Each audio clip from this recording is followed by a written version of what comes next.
नमस्कार दोस्तों, एक नई लर्निंग के साथ हाजिर हूँ और आज के लर्निंग में हमने कुछ स्पेशल फॉर्मूला के बेसिस पे कुछ कंपनी को फाइंड आउट किया है पूरे के पूरे मार्केट के बेसिस पे। तो मार्केट में पूरे के पूरे हमने स्टॉक स्किनर फॉर्मूला के बेसिस पे कुछ कंपनी को फाइंड आउट किया, जिसमें कि कंपनी का मार्केट कैप 500 से लेकर के 1000 करोड़ के बीच में होगा और जिसमें कि खास करके प्रमोटर का कंट्रोल कंपनी में 60% और उससे ज़्यादा होना चाहिए।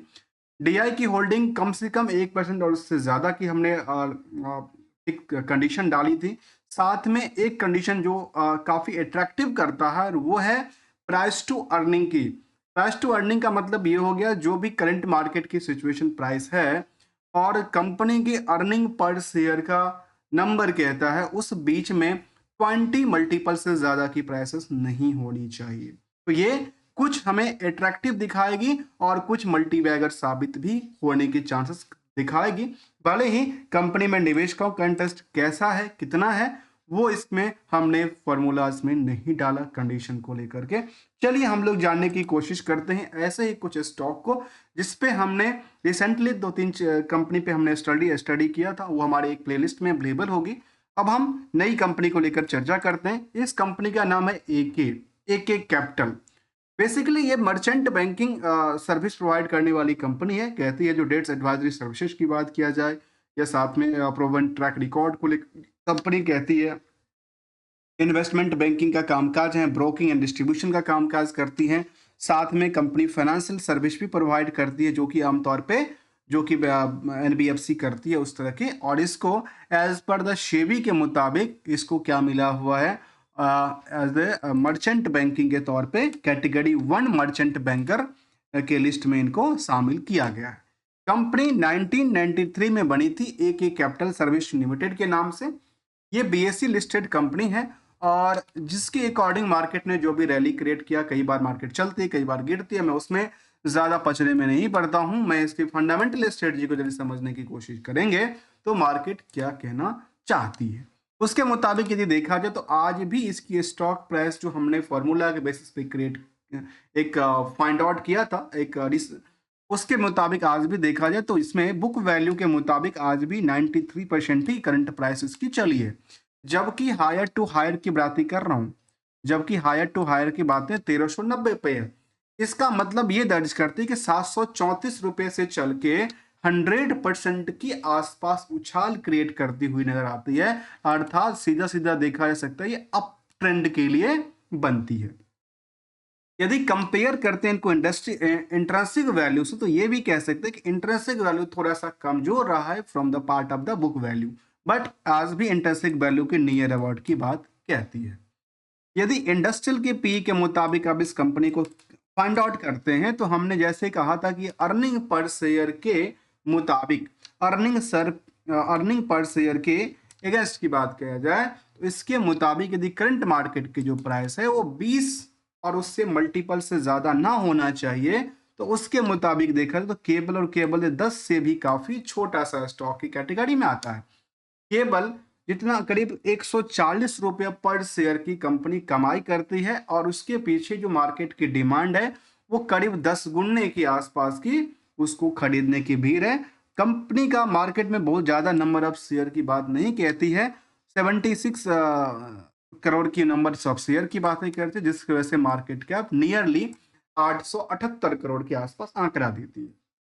केवल और केवल यही नहीं, कुछ अच्छी बात यह कहती है जो कंपनी ने प्रमोटर ने कोई प्लेज नहीं किया है, लेकिन यदि आप प्रमोटर के कंट्रोल का देखेंगे तो अल्टीमेटली जिस तरह हमने कहा था कि कंपनी में प्रमोटर का जो कंट्रीब्यूशन है वो काफी ज्यादा होना चाहिए, उसके मुताबिक कंपनी में 71% से ज्यादा की होल्डिंग प्रमोटर के हाथों में है।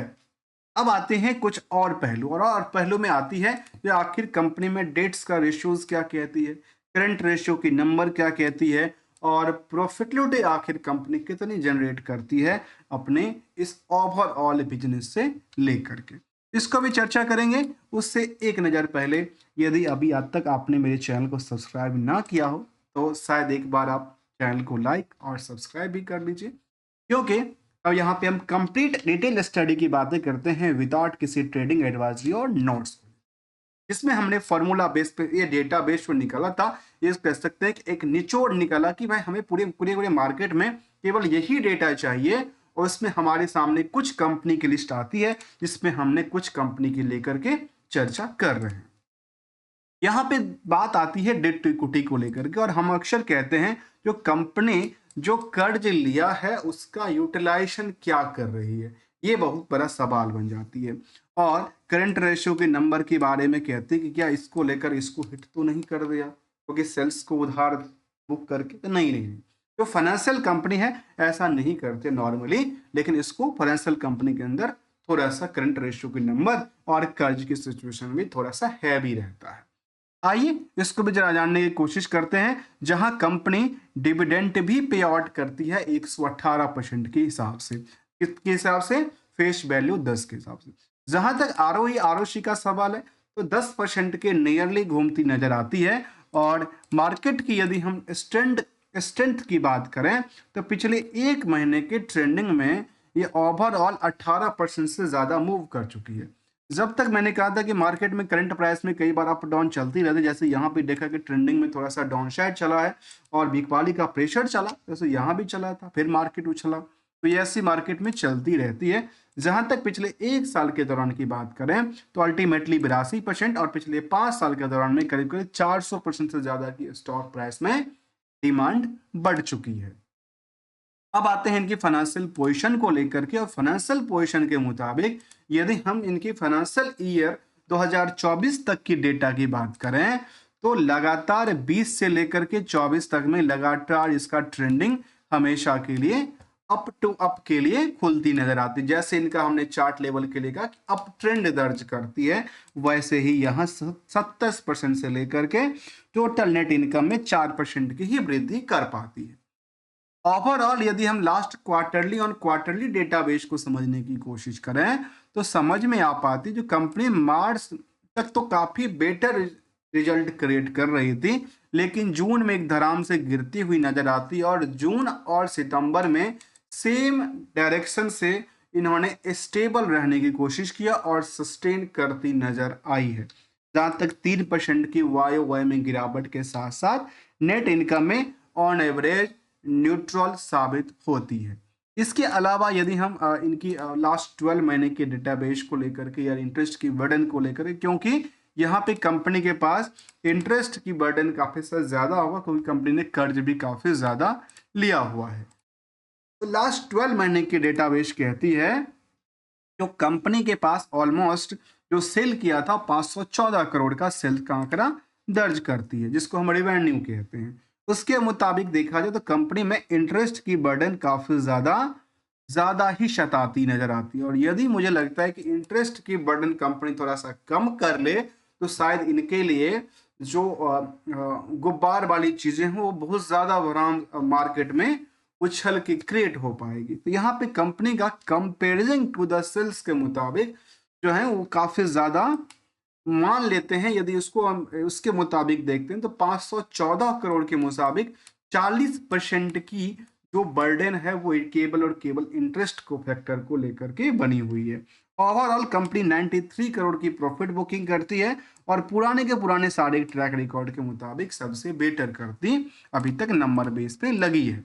उसी चीज को यदि हम बीएससी की डेटाबेस से ही कैप्चर करें तो नॉन बैंकिंग सेक्टर की कंपनियों में जो डेटाबेस शामिल आता है उसमें नेट प्रॉफिट मार्जिन का आंकड़ा नहीं दर्ज करती, केवल प्रॉफिट के नंबर और रेवेन्यू का सोर्स हमने देखा इसमें, जहां पे पिछले पीरियड के मुकाबले बेटर रिजल्ट क्रिएट करती नजर आई है।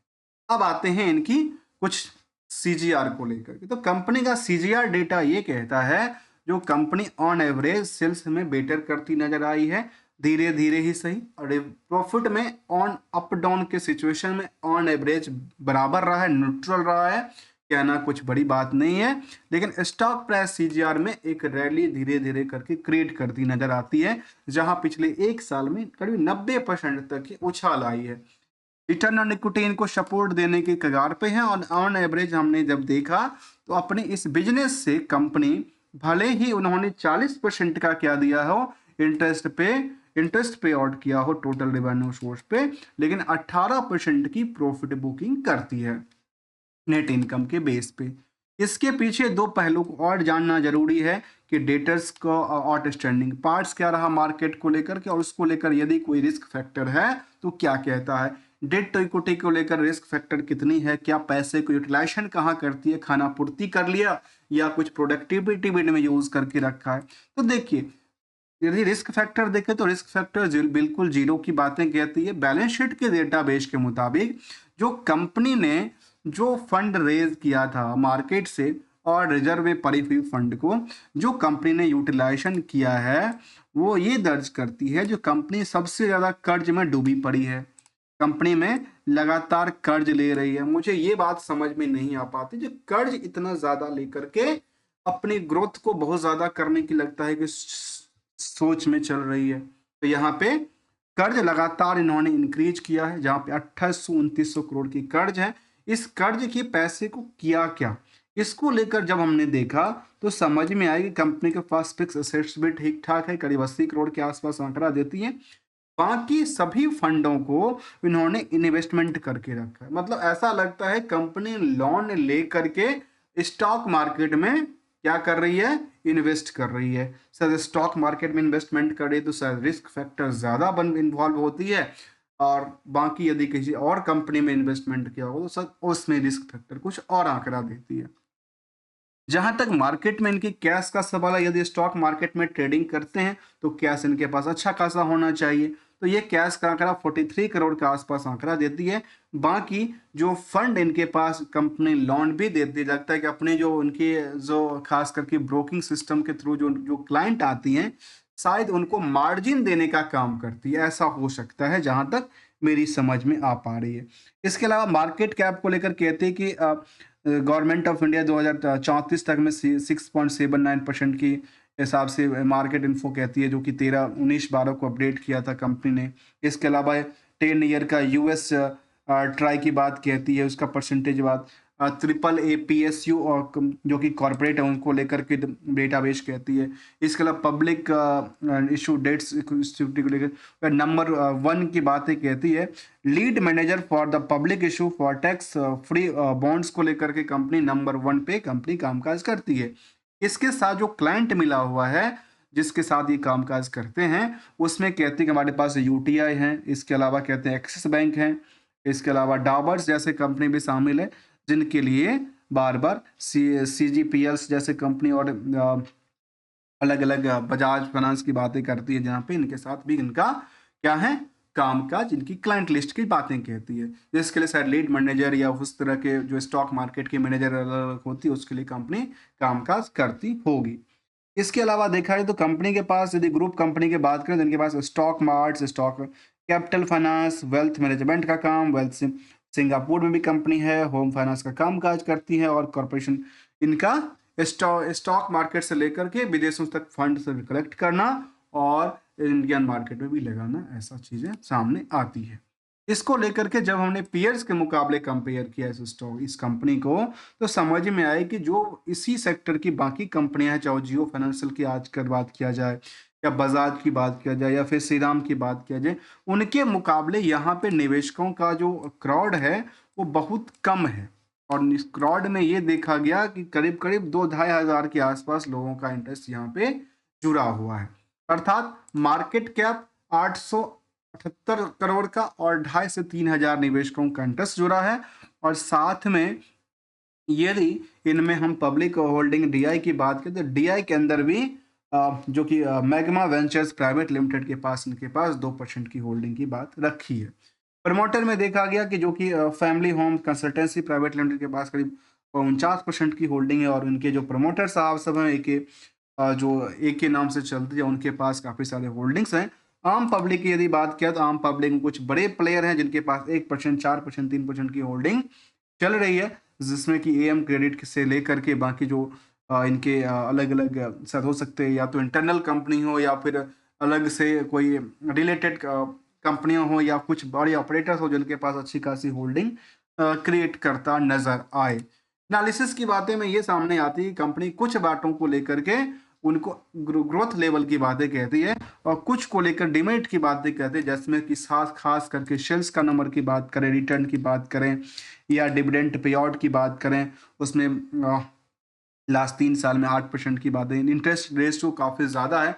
मुझे ऐसा लगता है कि यदि कंपनी अपने इंटरेस्ट बर्डन को थोड़ा सा कम कर पाए तो शायद आने वाले समय में बहुत ज़्यादा बेटर परफॉर्मेंस कर पाएगी, क्योंकि जिस हिसाब से उन्होंने परफॉर्मेंस किया है और स्टॉक मार्केट में जिस हिसाब से इनकी चार्ट ग्राफ लगातार बढ़ती जाती है, उसके मुताबिक काफ़ी अच्छा रिएक्शंस देखने को मिला है।